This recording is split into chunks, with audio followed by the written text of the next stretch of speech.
Paul Leland Reeck, or is it Leland Paul Reeck, is the way we were supposed to properly introduce you. Do you ever have a rush in your life where the hairs on the back of your neck stand up?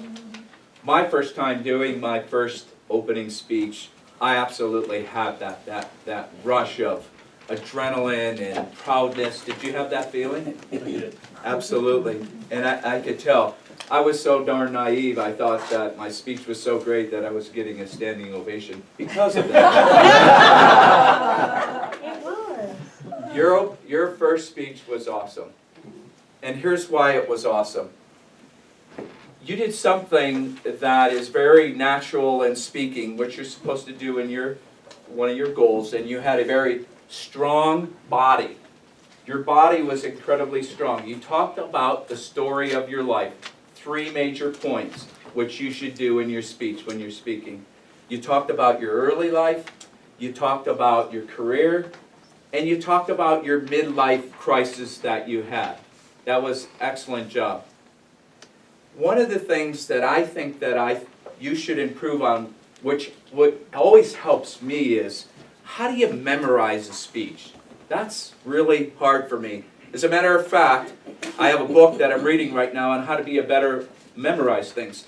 People who are going to world championships to memorize things that are a list of 10,000 people. It's absolutely incredible. What did I do with the book? I left it on the airplane. Punch your opening statement. Punch it. You opened it up with, this is my first speech. Punch it. Memorize those 30 seconds. That is your opportunity to suck us in, to capture us.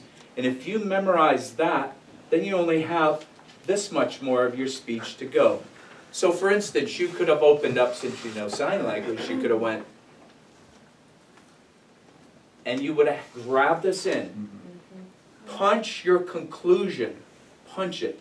Just like you open up, memorize those 15, 30 seconds of your conclusion. Okay? You had a couple of other things that you did.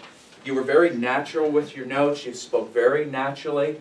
Wonderful job as far as that's concerned. Couple of fillers, let's see. You did a good job with your notes. You absolutely need to congratulate yourself on your first speech. Excellent job.